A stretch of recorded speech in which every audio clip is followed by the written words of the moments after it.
Good afternoon, everyone. This presentation is titled Essential but Excluded, the Experience of Migrant Care Workers in Canada.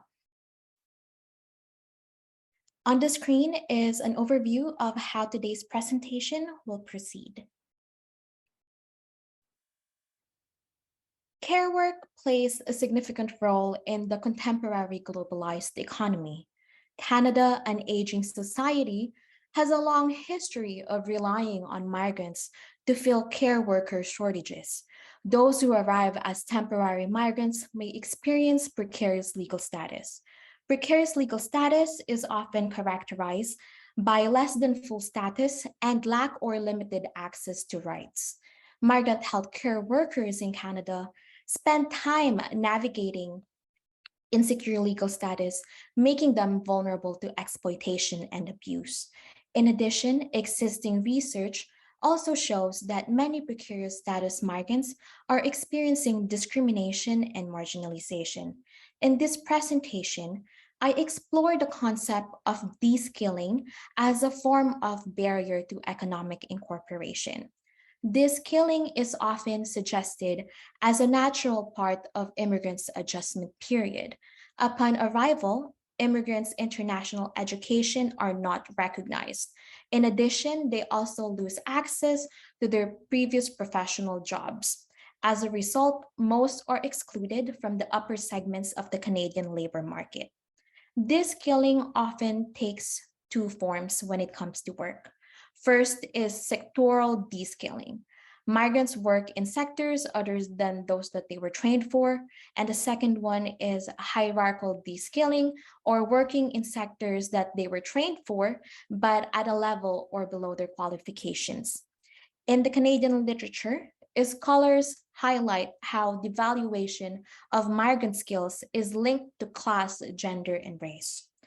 Part of the aim of this research is to contribute to the literature by exploring the descaling faced by healthcare workers who experienced precarious legal status.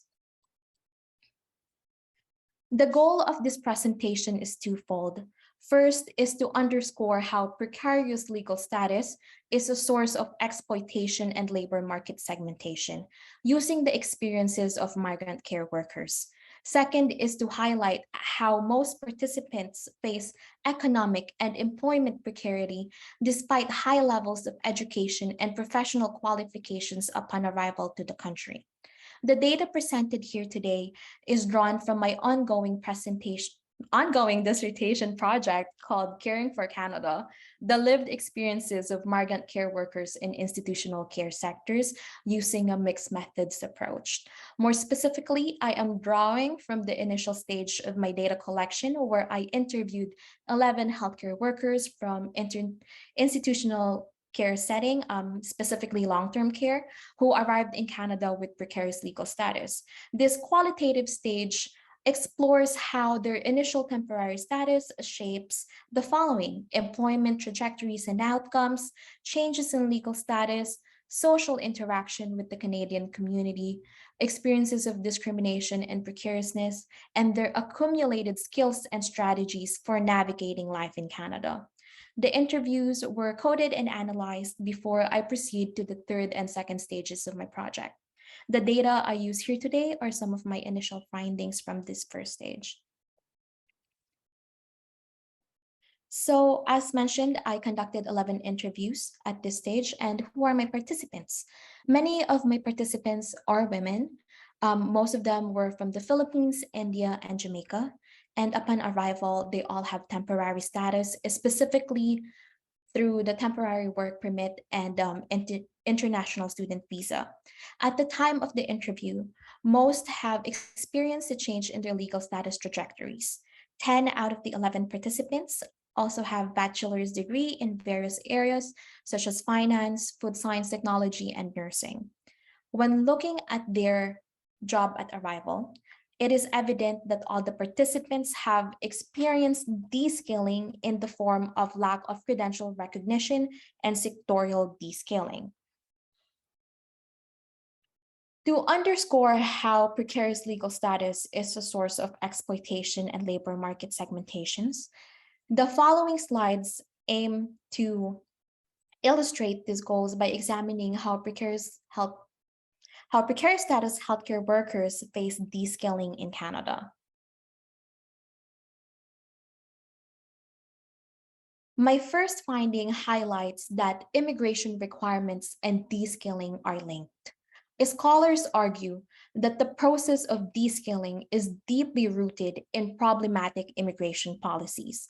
In Canada, policies often favor migrants who have high levels of academic qualifications and skills. This emphasis on human capital is partly rooted in the belief that immigrants have to be self sufficient and not rely on the state. However, as mentioned, most studies often focus on immigrants classified as high skilled. However, my participants showed that even though they are classified as less skilled migrants through their migration streams, they have really high levels of academic credentials and years of qualifications which do not correspond to their immigration stream or their first job upon arrival. In addition, my participants highlight how they're willing to enter Canada with temporary status, either through temporary work streams or as international students, as they described it as the faster and less rigorous way of coming to Canada. In this process, we begin to see that they come into terms with the devaluation of their credentials and skills. The second finding I would like to highlight is that descaling persists despite successful legal status transitions. I spoke to the other nurses I know here. They told me it takes 2 to 3 years to process the credentials. I find that challenging. It made me realize I don't want that. I feel torn, 50-50. Either I pursue it or I go back to the Philippines. It was a new realization. It's difficult to pursue nursing in Canada. Scholars problematizes a common belief in the integration literature that immigrants or migrants will eventually catch up to their Canadian-born counterpart. While in the case of temporary migrants, having permanent residence will bring them the security in the country.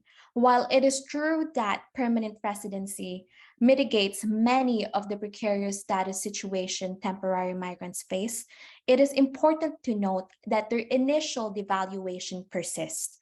Of my participants, 9 out of the 11 have secured status, yet they all lamented on their experiences of how, despite gaining permanent residency, they were not able to practice in the field of their study or previous professional occupation. Aside from the non-recognition of their credentials, education credentials, and professional qualifications, participants highlight other barriers in their quest to improve their employment opportunities. My participants highlight how the process of evaluating international credentials is complex as it is lengthy and costly. In an article by Dr. Shiba Guo, he notes that the process of evaluating credentials is a very complicated process. He notes that there is a lack of centralized body responsible for this. Instead, migrants must navigate the following: provincial and territorial credential assessment services, regulatory or professional bodies, educational institutions, and employers. As noted earlier, the process of descaling and rescaling is lengthy and costly. The results are often unsatisfactory and discouraging. Most of the participants shared their frustration, especially when they hear the results and what it takes to upgrade their credentials. They describe their experience as difficult. Others note that instead of pursuing previous professional careers, they opt to train in a different sector than their degree. While ultimately, they were forced to take jobs that underutilizes their skills. I The third finding that I would like to highlight is participants obtained certification in another sector as a strategy to deal with the difficulty of the credential recognition process. Scholars argue that the non-recognition of credentials makes it difficult for migrants to be considered for professional jobs. Many of the participants have resigned to the devaluation of their skills. Many forgo to upgrade their credentials instead to recuperate some of the lost skills and economic opportunities they chose to train in another sector. In many cases, or in this case, many opted to get the personal support worker certificate or the PSW certificate. This is specifically true for participants who did not have a background in healthcare upon arrival. On the other hand, those who arrive with a degree in healthcare, such as nursing or physiotherapy, express that they do plan to upgrade their credentials and skills in the future, but it takes time and money. It is important to note that the other participants express that for them, going through the reskilling process is simply not worth it due to the cost. For example, participants who have gone through the process of reunification with their family express that having access to money and employment is a priority, and that working, for instance, as a personal support worker allows them to provide their needs. This situation is an example of how their plans to upgrade their credentials were undermined. My participants note that they don't have a choice but to accept the non-recognition of their skills as part of the immigration process. To conclude, this skilling is embedded and institutionalized through immigration policies and the credentialing process in this country. Migrants who spend time with precarious legal status experience non-recognition of their educational credentials, which prevents them from accessing professional jobs in Canada. This non-recognition prevents them from gaining Canadian work experience required by employers, which makes it more difficult to be qualified for professional jobs.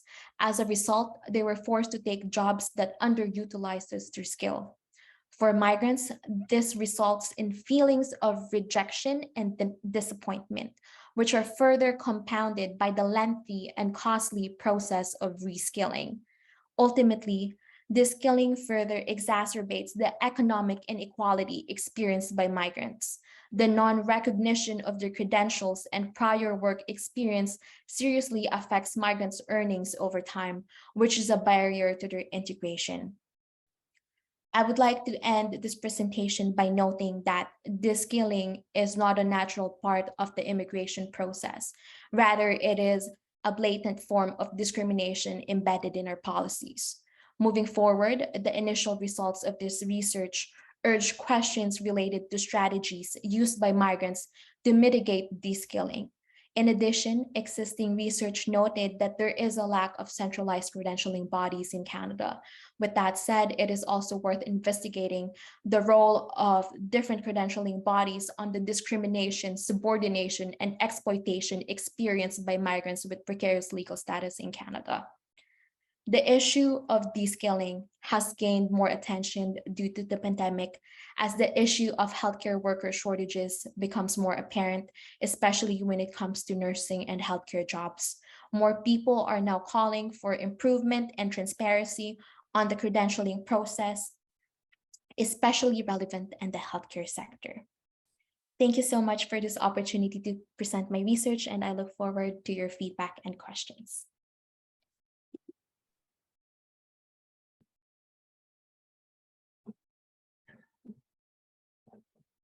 Okay, so in this presentation, I'm going to propose using the concept of extractivism as a means of developing a greater understanding of flows of migrant labor.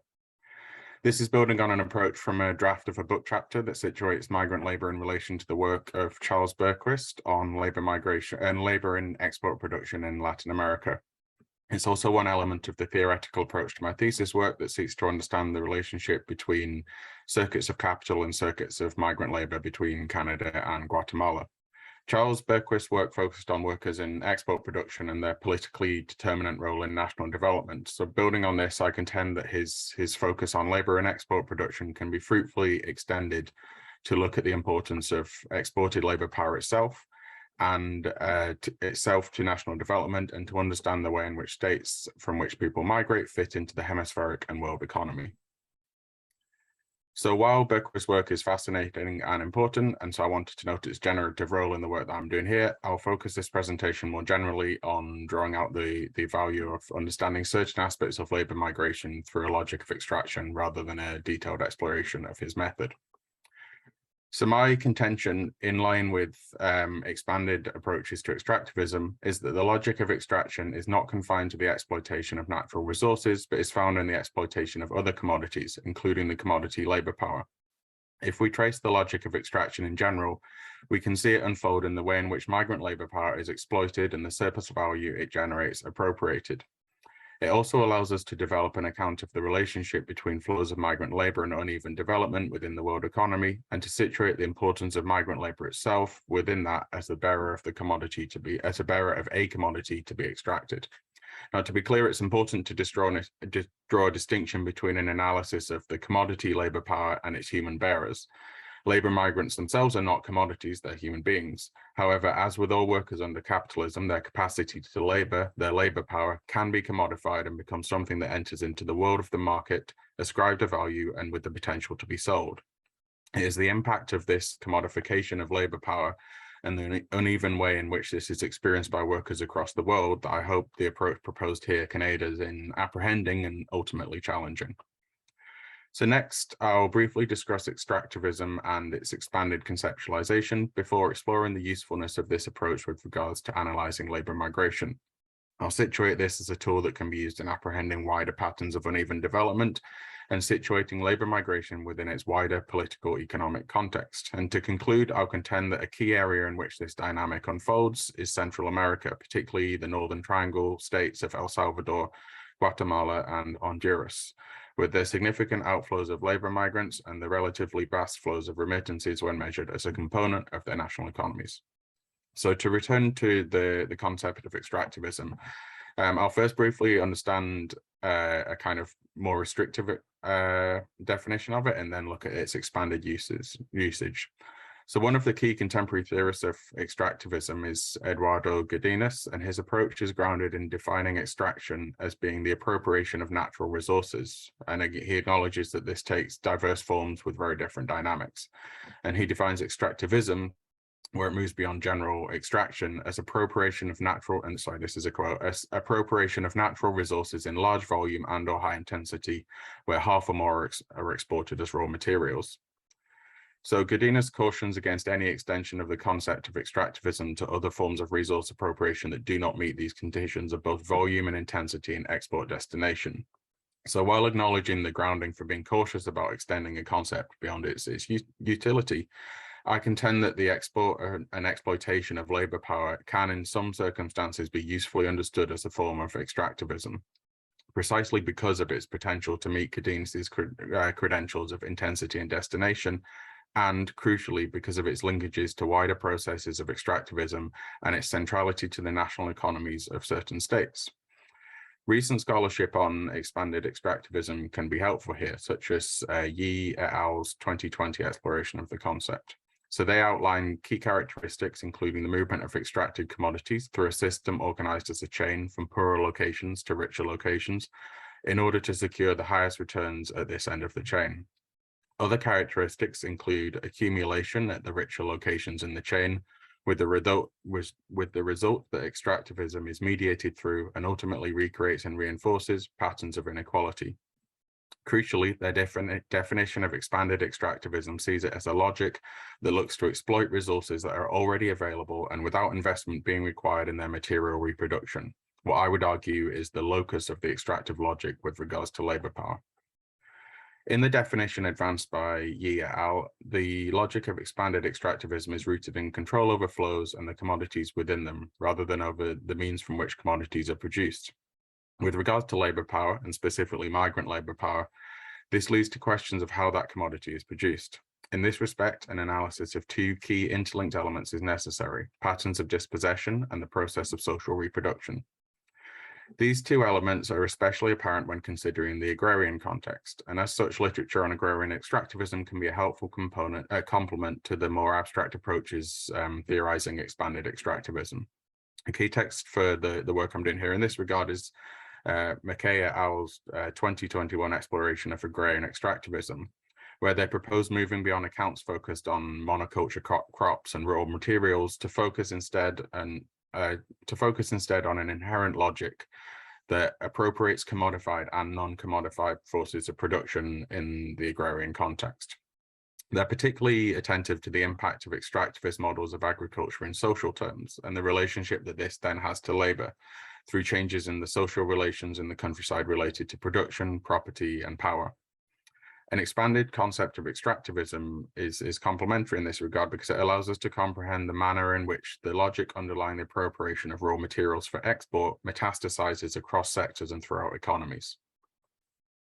The disruption of agrarian social relations leads to the need to seek out alternative livelihoods. In agrarian Central America, scholars such as Lisa North argue that neoliberal agrarian policies, building on the back of unequal and regressive land reform processes that undergirded the region's civil wars, are key drivers of what is termed survival migration.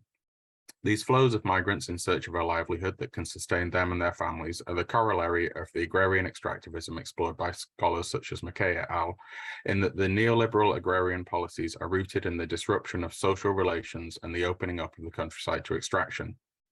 It's in this regard that I contend that we should also see the flows of labor generated by these policies as being part of the process of extraction, not just as a side effect. If we return to the uneven relationship outlined previously as being a central component of expanded understandings of extractivism, a focus on social reproduction can help us to unpack the extractive logic at work in certain flows of labor migration. Theorists such as Saskia Sassen and Michael Burawoy have outlined the unequal relationship at the heart of labor migration, particularly in its temporary form, in that it is rooted in the externalization of certain costs by the receiving state. This is particularly apparent with regards to social reproduction, a cost that is not accounted for by simple measures such as remittance flows and their contribution to GDP, a measure that I'll return to shortly in my concluding remarks. A focus on social reproduction can also attune us to the axes of gender, race, and indigeneity along and through which agrarian social relations are experienced, reproduced, and disrupted, and the way in which these axes pattern flows of migrant labor as well.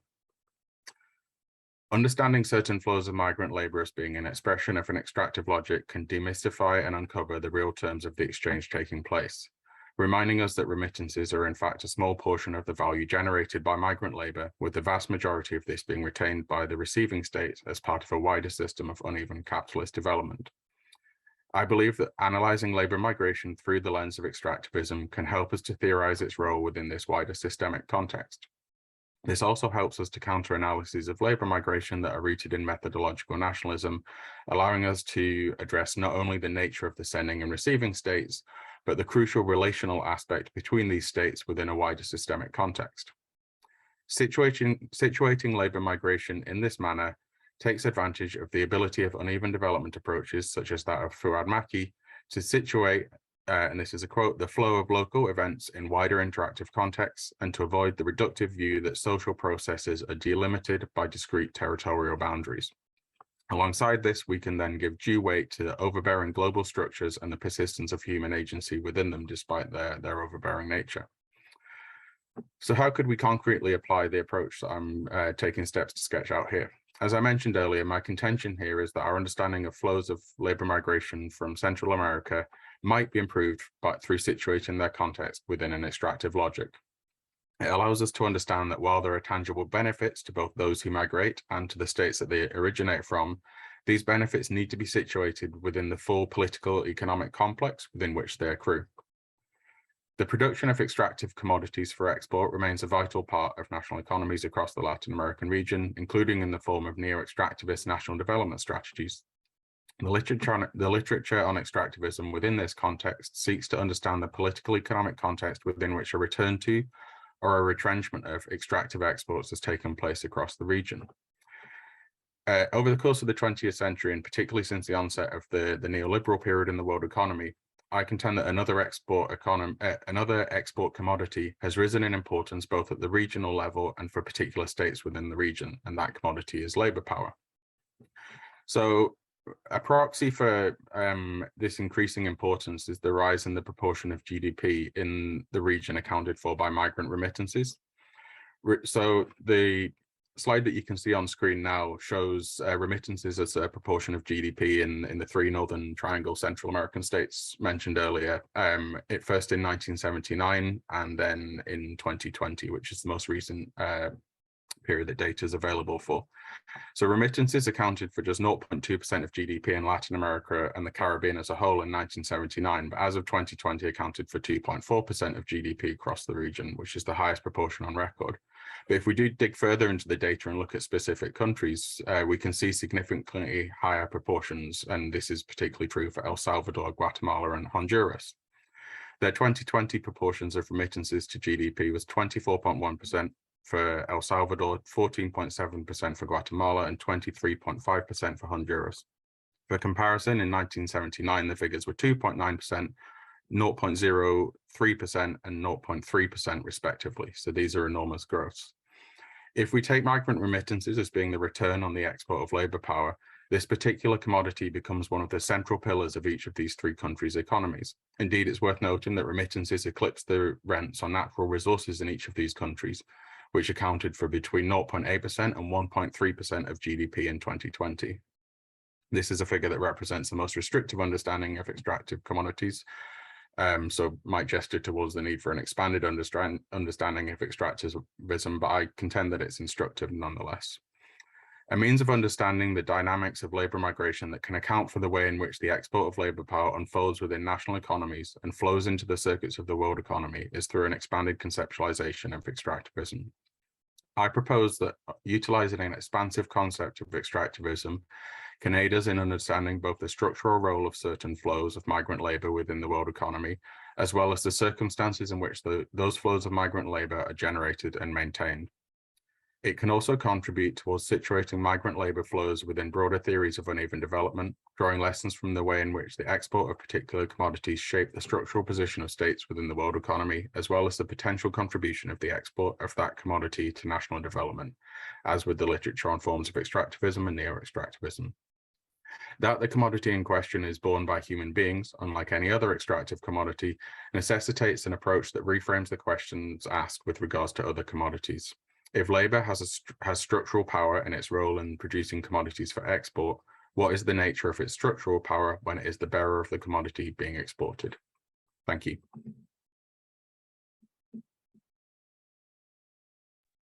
Hey, my name is Frank Ojwang. I'm a PhD candidate at the University of Lapland, and I'll be taking us through my research on the social injustice front through intersectionality nuances in the skilled Finnish labor market. And I begin with this slide that depicts this lady in a hijab, brown or black, and she's talking about being, and we can see this response, so that's what you think. And this is actually what inspires this presentation, that we are deconstructing the racial or the intersectionality nuances that are also hidden in racial discrimination. My research questions are: to what extent is the Finnish labor market deliberately excluding professional African immigrants in the hiring process? And in this, I'm testing exclusions by implied action or by systemic design, so those that are institutionalized processes. And this is as at the end of December 2021. And then I also test or find out whether there is sufficient evidence of action by the Finnish authorities to address the social injustices and discrimination in the hiring process in Finland as of the current timeline. And this is depending or really anchoring on a number of materials and publications and research findings that have been fronted to the government authorities, but also looking at the remarks of the government in addressing some of the issues around labor market challenges faced by immigrants, but for this case, more specifically by the African immigrants. Also, I use the power flower model or concept to illustrate this my findings. And the power flower here illustrates our social identities and the ways in which we experience power, privilege, and oppression in society in the intersecting ways. How our appearances affect our opportunities in the labor market, how the education levels comes into play in the labor market, the health status, immigration status, whether one is an immigrant or not, or where they may be coming from, and also their abilities, and then the sex or gender, and then the sexual identity, the current class or status, the background, class background, religion, how are those African Muslims, for instance, also handled in the job market, and then the power, privilege, race, and ethnicity. And these are deconstructed to draw my conclusions in this particular study. I begin with a Twitter story or a tweet from a medical doctor who was practicing in Ghana and moved to Finland. And when she moved to Finland and she could not find any opportunity as a medical doctor, not even as an assistant medical practitioner or even a nurse aide. And here she was lamenting that I used to live in Finland. It's not better than I left it. Don't go there, you deserve better. I did cleaning jobs for 4.5 years and they want to give us any other type of jobs. I could not collect samples from patients recruited for my study. And this is a doctor who was trying to get all this. And being Black, she felt was a sin because of the nature of discrimination that she faced and the nature of profiling she got in the job market. So if anyone spills any jargons to cajole you to go to Finland, show them my tweet, let them tell us. No, it's not true. So she's giving her position with some level of authority, and she's really expressing her disappointment at what race cost her in the job market as an immigrant.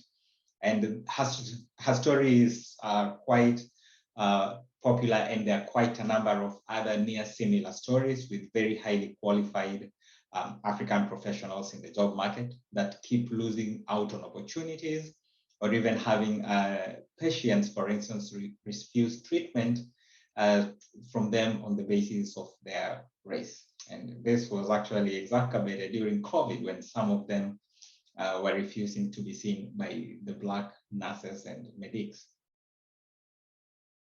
So I use ethnography, so lived experiences by persons that have gone through this, and also a case study of a professional African migrant.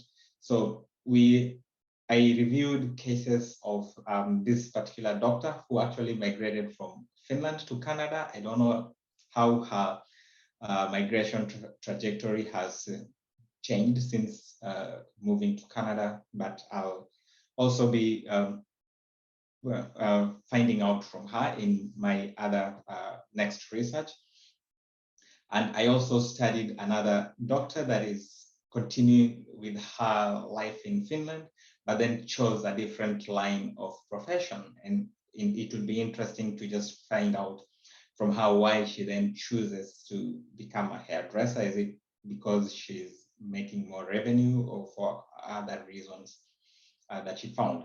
But the most particular one was that is of interest in this presentation today is the professional African immigrant that has a professional background in the project management space, having been a fundraiser and done monitoring and evaluation and developed partnerships globally, and has worked in very relatively high regional positions across the global South, so in Africa and in South America, and has 13 years of working experience and has experience from several sectors. So has worked in the agricultural sector, has worked in the sexual reproductive health sector, has worked in the education sector, has worked in the peace sector, has worked in the security sector, and also has numerous awards and has been recognized for his work, and has worked with the international NGOs on this particular front. This particular professional worked with multinational agencies and has worked with people from different cultures and beliefs and nationalities. And we use this case against the narratives that are existing to basically analyze the power flower and the nuances in the various elements of the power flower. So in this particular study, some of the key things that I looked at were that it was an empirical study over a 12-month period. And during the 12 months, what we set out to do was that we would apply for 10 job opportunities every month. And 5 of those would be from other countries outside of Finland, and the other 5 would be within Finland. And we would then analyze how the responses are on the 2 fronts, within Finland and outside of Finland, if the race was being used as a card to favor or to be to the disadvantage. So 2 job boards were selected for this particular purpose. The Relief Web, which is very popular in the NGO sector, and also Dunitory, which is very popular in Finland. Now, Finland advertises most of its job in the Dunitory space, but also on Relief Web. So Relief Web is quite broader in that sense. And then the opportunities were also mapped on along the professional lines of the particular individual that we were having as the case study.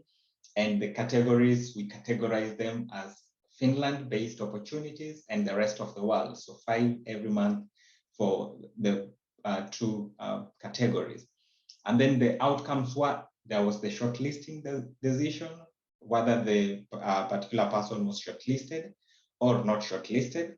And then the decision, whether they were selected or not selected. And the results after 12 months showed that we did submit 49 applications that were responded to. The total number of applications were 120, but those that were responded to in this period were 49. And here we also had them segregated according to the 2 lines of possible opportunities, which were used for mapping the available jobs, that is fundraising or coordination or management.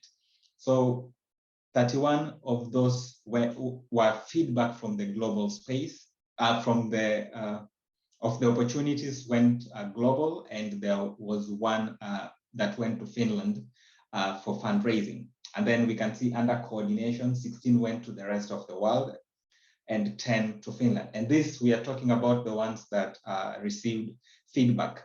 As of now, more have actually been given feedback, and the script is a bit different. Then we also had another opportunity which had other job functions that were more general in nature and could fit the job profile of this particular individual, but we didn't want to give those priority. And out of this, we can see that overall, from the global opportunities, under fundraising, there were 9 opportunities that the particular individual was shortlisted in, and 1 position was actually put on hold, so it would have been 10. So 1 of those positions were put on hold. And we see out of the 9 positions, he got 2 jobs. 1 was regional and another was global role. And from Finland, we can see he got shortlisted twice, but under coordination. And out of the 2 opportunities, 1 job was offered.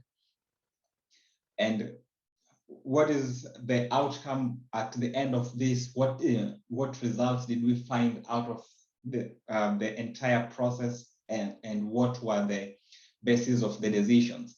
Now, the labor market in Finland versus that in the rest of the world, what came out was that the good thing is reasonable time for processing applications was witnessed in Finland. Within the Finnish institutions, the reasonable timeline for responding to the applications was more or less 2 weeks to 3 weeks, to 4 weeks more or less, and there was always feedback. But for the other countries, we noticed they took quite some while, some of the time. And of course, that is because the positions that were being applied for were relatively senior or higher. But we also see the recognition of qualification as an impediment. And we see this as a systemic impediment that most of the African qualifications are not recognized in Finland, which was quite contrasting in the sense that Finnish companies in Africa hire Africans with those very qualifications that they are not recognizing in Finland. But that was not very prominent in the other countries where recognition of qualifications was sometimes still given consideration by the other countries like the UK and the US. And then the Finnish had the language impediment, where Finnish language is a requisite requirement most of the time. And of course, this is an implied action in the sense that some of the roles did not require Finnish language, but it was still used to deny chances to the African immigrant. But the language impediment was not experienced on a larger scale in the other spaces. And then jobs awarded to Africans target Africans. So in the particular one job that was given to the African under Finland, it was actually targeting an African. So whichever way it would have gone, it was looking for one of the most suitable Africans to take that position. Had it been an open position, there was a chance then that it would not have attracted an African. But that also happens with the other hiring opportunities from the rest of the world. So the number of interviews also depended on the job levels. And we could see in Finland, where they were targeting only Africans, the interviews were pretty much fewer. But where in the other cases, the interviews still maintained the professional number of rounds required. For instance, the written test and the assessments that were required in the panel tests. What we found from the Finnish authority was put together by one Sonila Danai in a conference that's ongoing actually at the moment. And she said that employment policies should consider individual sectoral factors to overcome vulnerability and inclusiveness in the world of work. The Finnish society is touted to be like the happiest country, one with the highest levels of justice and so forth. But what the Finnish authorities say versus what the immigrants give us feedback contradict. It is what would be touted as the blah, blah, blahs of authorities. Whenever Finland is putting out their statements out there that they need more migrants to come into the labor market, they actually are, most of the immigrants ask who those people are, because they're qualified immigrants in Finland, and not just African immigrants, but all across the board. So this extends through some systemic nuances beyond that. And in conclusion, this research presents a concrete reason and evidence to inspire a conversation about social injustices against the African professionals in the skilled labor market through nuanced racial microaggressions and hegemonies that we've seen in the Finnish space. Injustice in the labor market has a ripple effect on the mental health and well-being of professional African migrants and results in external migration, which we've seen its pattern in the recent past for most of the Africans who feel dissatisfied with this. Thank you. So hello, everyone. Thank you for listening to my presentation and in advance for all the helpful comments. My name is Melanie, and I'm currently in my second year of my master's program in development studies at York. And I actually just got back from my fieldwork about less than 2 months ago. So that's what I'll be talking about today. And my project is still in the preliminary stages. I barely just started coding my data, so I definitely welcome any suggestions. But the title of my research project is Migration as a Global Labor Supply System, an analysis of group dynamics within the seasonal agriculture worker program in the Okanagan Valley. So I'll start off with just a bit of background to situate my topic clearly for everyone. So my research took place in the Okanagan Valley in British Columbia. And the Okanagan Valley is commonly known for its agricultural sector, as it is one of the largest wine producing regions in Canada. And so migrant workers participating in the program that end up in British Columbia will either go to the Fraser Valley or to the Okanagan. And so the Seasonal Agriculture Worker Program is a circular migration scheme specifically aimed at the agriculture sector, and it's administered between the participating countries and Canada. So since the program's first establishment, it has expanded to include 10 different Canadian provinces and accept workers from Mexico and the Caribbean. And these workers come to Canada for about 6 to 8 months every year to fill labor gaps in the agriculture sector. And despite the program being labeled as a triple win situation, there have been a number of criticisms from migrant activists and scholars in the field due to its exploitative nature. And this includes, but isn't limited to, verbal abuse from employers, strenuous working conditions, long working hours, poor housing, different forms of surveillance, and a lack of labor mobility. Just in the interest of time, I won't go into full detail, but the list is quite extensive. And so my research in particular seeks to understand the structural state of vulnerability that migrant workers experience while in Canada and how this impacts their social relations in the program. And in doing so, I look at the structure of the program and employer practices, as well as specific worker experiences. And the research ultimately creates a link between the everyday experiences of workers and the larger state enacted processes. So throughout my research, I draw on two major theoretical frameworks in particular to develop a deeper understanding of the program and the global processes behind it. So I firstly look at Leah, I hope I'm saying that right, but her concept of border imperialism. And Leah highlights how borders contain neoliberal practices of exploitation as she views them more as an abstract concept, noting how they exist through rhetoric, policy, and social relations. And within this concept, she looks at modes of governance which determine how bodies will be included in the nation state.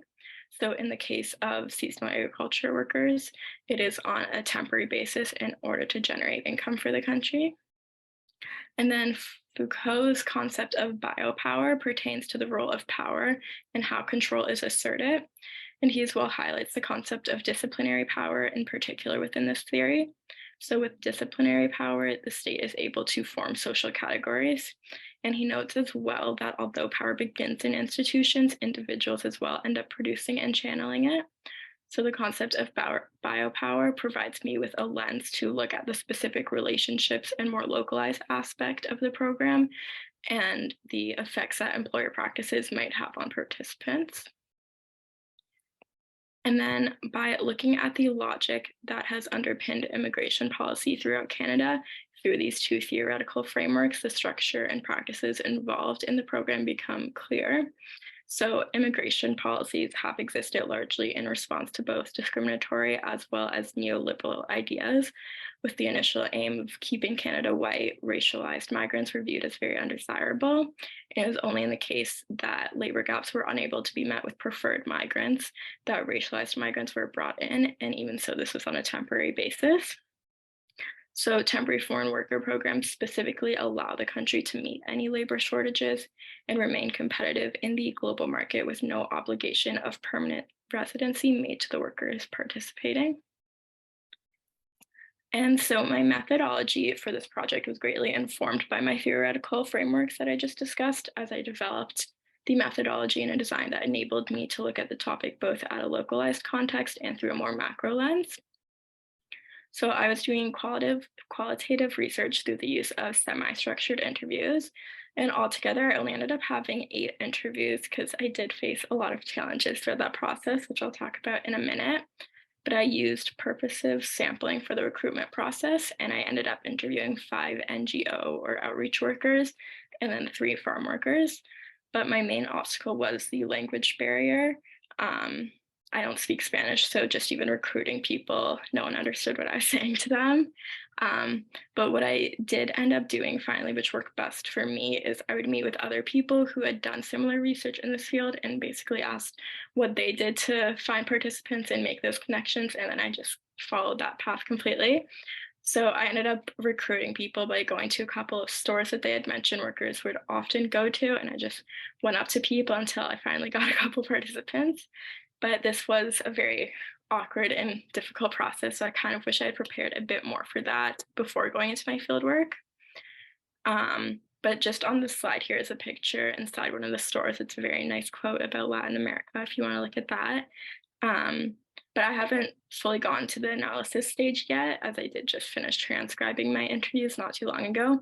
But I do plan on using deductive and thematic coding, as well as critical discourse analysis as a supplementary technique to further my understanding on the topic.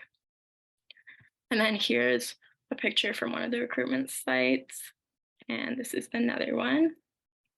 So now I have a couple of research questions that guided my research that I'll share with you quickly, which include: how has the willingness for migrant workers to accept exploitative conditions been created? What are the enabling conditions that allow capital to exploit labor? How do migrant workers negotiate their daily existence based on their precarity of stay? And how do precarious work environments affect productivity? So I am just going to give a brief overview of my findings. As I mentioned, I'm still in the preliminary stages, so I haven't completely gone through all of my data, but I thought I would still include some interesting findings from my fieldwork. So overall, I concluded that the structure of the program is premised on creating an environment conducive to money making, which is why a negative and more competition-based dynamic is pushed so hard by the employer and the state. So one story, for instance, I guess that I noted a lot throughout my interviews was that throughout different farms, there would often be what some of the participants referred to as a snitch within the group. And so they felt like they couldn't trust this one individual because he or she might be reporting back to the employer. And there would be times where their employer would favor one individual in hopes that they would become the snitch in the group. And this could be by giving them more access to the car, for instance. And this demonstrates one form of surveillance that works to discipline workers.